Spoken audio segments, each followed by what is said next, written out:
Hello and welcome to the Just Ride Snowboard channel. I'm Lars Horstman, and today on the rare occasion I'm splitboarding. It's springtime, the hill is a little bit in rough shape and I'm going to try to find some powder. And I'm using this occasion to explain to you why I'm choosing to splitboard in hard boots. The greatest argument against hard boots is obviously always the old argument of comfort, and I want the same feel on the way down as I have in my soft boots, so why would I do that? And I also don't want to look like a skier. Now, the practical truth to this is that more than 50% of the time when you're splitboarding, you are a skier. You can turn this however you want. Once you strap into those two halves and you're going up the hill, you are technically skiing uphill. And then there's obviously also that scenario where you are traveling through rolling terrain and you are basically constantly encountering this changeover thing, right? Like for a 300-meter downslope, you'll be changing over into snowboard mode to ride down there. So really, like if you can manage to ski a little bit on your splitboard, that'll save you a lot of time in the backcountry and make traveling way more efficient. And if you get to that point, then you're uphilling on skis and you're partially downhilling on skis. So we cannot simply ignore the skiing performance of our splitboard setup. The biggest enemy to the ski performance of a soft boot is lateral flex, and also where the pivot point of the binding is on the uphill. We all know that scenario when we are zigzagging up a steeper slope in our soft boot splitboard setup, that we quickly start losing the inside edge of our downhill split half, or let's call it a ski from here on. That is due to the lateral softness of your soft boots, but also because of the interface in itself. If you consider your soft boot binding being some form of a tray around the heel cup, your boot is sitting in there and you're only held by that ankle strap. And this kind of movement underneath the ankle strap is definitely happening. And due to that movement plus the lateral softness of your soft boots, you're losing a tremendous amount of leverage, which in return would actually give you tremendous amounts of grip in those situations. Now there's two solutions to this drama. The one is a little bit of a splitboarding uphill technique where you simply push the knee inwards, like the knee of your downhill ski, you push it towards the hill to increase angulation of that ski in the snow and get some edge grip. Now, I've done this many times for long distances. It's insanely exhausting and not very healthy on all your ligaments. The other option is you find yourself in crampons, and obviously crampons, carrying them is one thing, but also faffing around with them, it kind of takes time, it can get quite inconvenient, and then you only need them for a short section, and on the next pitch you gotta take them off again. Like, it can be a little bit annoying and cumbersome to constantly faff around with crampons. A splitboard hard boot setup eliminates both those problems. One thing is the interface. You are basically clipping into a ski touring tech piece, a tech toe piece, where these two pins here are locking into the plastic sole of your boot, and there's no lateral play in this interface right here. The other advantage is quite obviously the boot itself. Being a plastic boot, there's also much less lateral movement to that kind of boot than to a snowboard soft boot. So I think it's pretty obvious that for the split skiing part and your uphill portion and side hilling, this lateral stiffness and the more solid connection of the interface in itself is beneficial to pretty much every splitboarder. Now there is obviously a downside to this system. We all know and love and appreciate the freedom of movement around the ankle that we have in our soft boots and our soft boot bindings. You will lose a little bit of that. What you need to understand is the loss is much more on the lateral side than on the forward flex. When you're considering the boots that are available these days for ski touring or ski mountaineering, which you can also use for splitboarding, then there are some boots that in my opinion are so soft, forward flexing, that I don't really understand how people can ski in them. I am currently in an Atomic Backland Expert boot. That's like a mid-range backland model. And the flex of those boots in regards to forward flex is maybe the same as my ride in Sano's soft boots after about 3 weeks of riding. This is not a crazy stiff ski boot. For splitboarding, it's ideal in my opinion. I'm well supported, I have a nice stiffness in forward flex, and the only thing I had to get used to was the lateral stiffness, and the way you can encounter this, depending on your splitboard setup, would either be binding cant with Spark R&D and Phantom. You can do some canting on your hardboot setup. I'm in a plumb setup and I cannot apply canting to this system. And what I basically had to do is I moved my stance a little bit narrower, about 3/4 of an inch narrower than what I'm normally riding in the resort in soft boots. The other thing of such a boot is also the moldability. People are always saying how all those ski boots are so uncomfortable because a plastic shell equals discomfort. To be honest, the fact that you can actually mold a plastic shell with a little bit of heat and punching may actually, if you find a good boot fitter, result in a boot that is more comfortable than your resort soft boot. The reason I'm telling you these things is not to promote hard boots or to convert anybody to always ride hard boots on a snowboard. I don't do that either. But if you are splitboarding a ton, then you should consider switching to a hard boot setup. And the only thing you may have to spend some more time with is really dialing in your boot. But once you've figured out the boot, the advantages are absolutely amazing. On the uphill, your stride can be way longer, you have way more ankle motion in a hard boot in walk mode, in tour mode. Then the lateral stiffness of the boot and interface is really handy on those steep traverses, and also and obviously in ski mode. One thing that's heavily overlooked is the pivot point of those boots as well. On the uphill, this tech touring piece really latches onto the boot pretty much at the very tip of it. And that makes for an interface that allows for you to drag the board rather than lift it out of the snow. You will notice this instantly when you step into a hard boot splitboard setup, how much easier it is to actually walk on a skin track. Last thing is the changeover. It's very convenient to have your binding in your backpack because you're clipped into the tech toe piece on the way up. So your snowboard binding for the way down is actually in your backpack. And that is a place where it doesn't ice up and where it doesn't get covered in snow.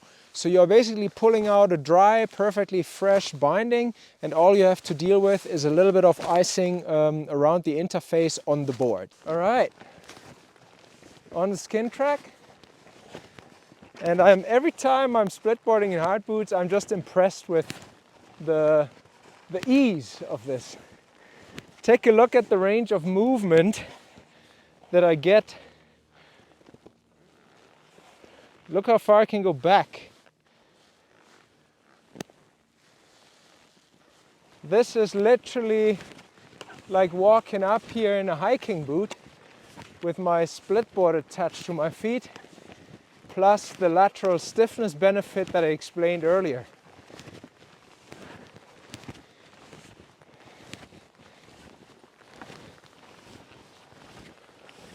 Take a look at what I said earlier about the pivot point of the boot.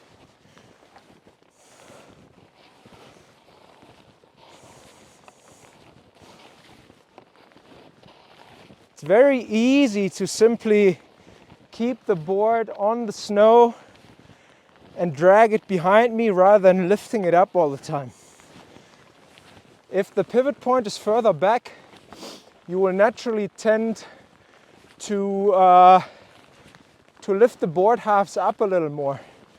And the only way to encounter that on a soft boot splitboard binding is by adjusting the binding size.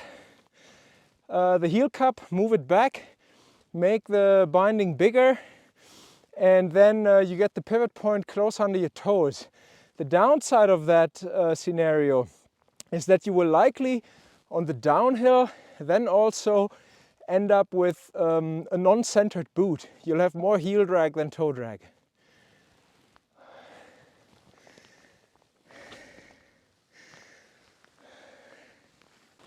In regards to the poles I'm using, I just recently ditched the old Z poles, those poles that kind of fold up like a tent pole with that rope in the center of them.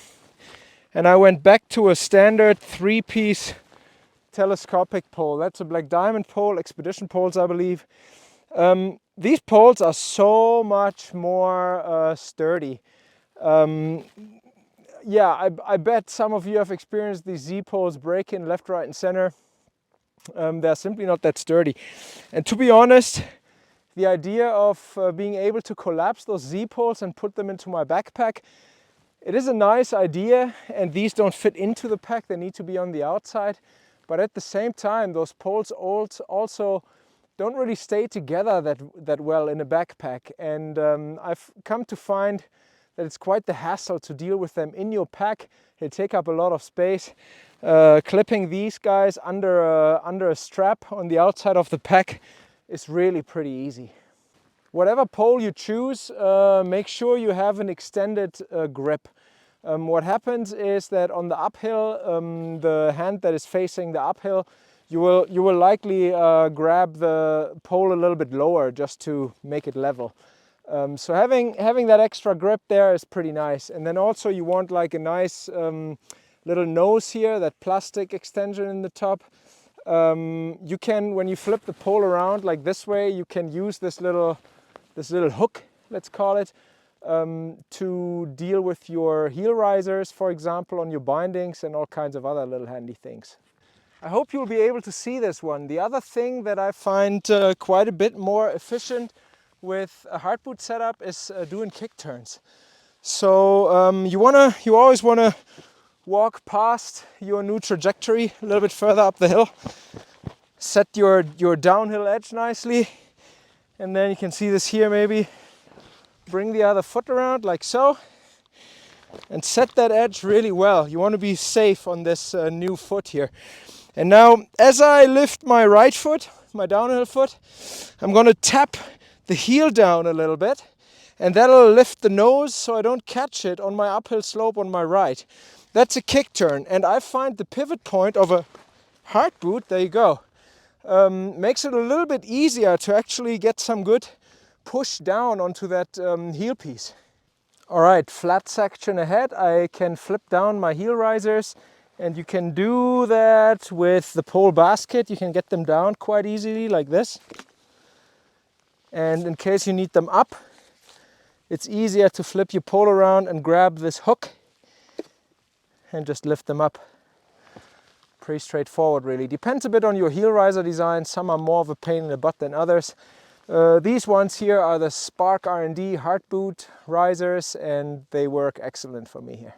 One little side note about the poles again. So skiers know this. You're not supposed to be in this sling with your hand when you're traveling in the backcountry in avalanche terrain, because in case of an avalanche, this pole is likely gonna stay on your hand and produces just another anchor for the avalanche to grab onto and drag you down.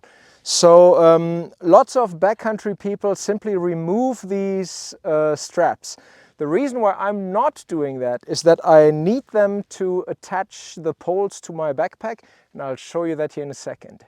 So I'm in a totally flat area here. I don't have to secure any gear really. It's not windy either, so that makes everything really, really easy. Just gonna collapse my poles.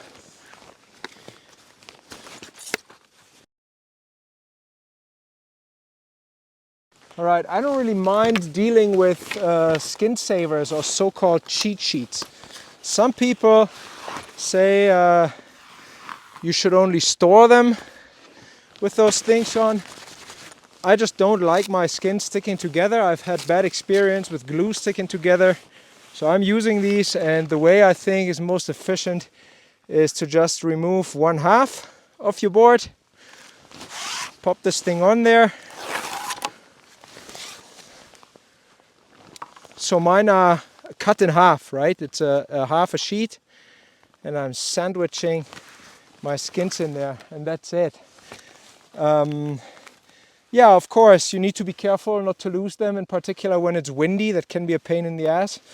But really, like, the life of my skins, is kind of precious to me, so I protect them like this.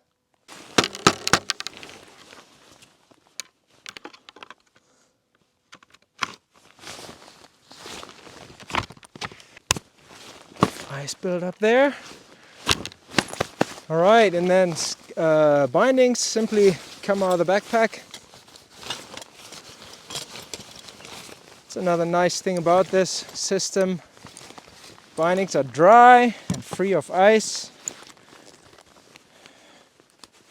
These are really strongly locking onto the board. I love the plumb system for that.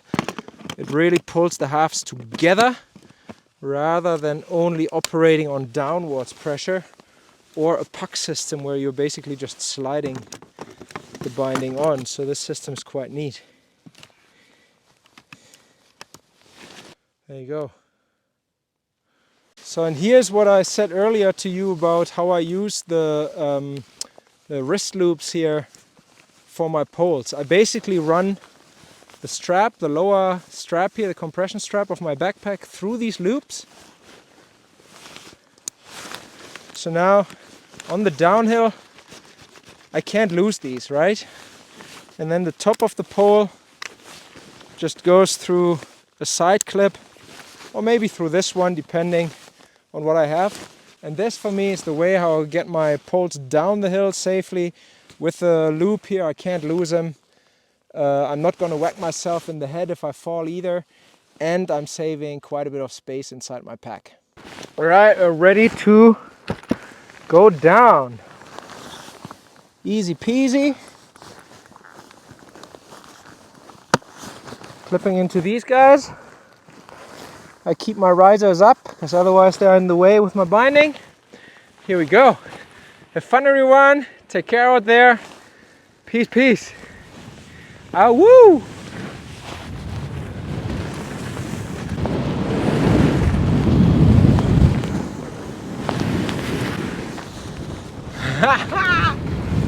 Epic!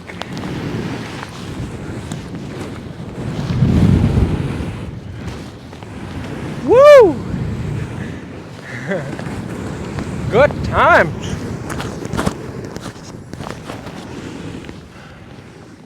The one issue with the hard boot setups is that you don't have a heel lock for ski mode. The way to deal with that in my case is simply a long ski strap wrapped around the boot, and then underneath my heel riser that is sticking out there in the back. Hope you can see this here.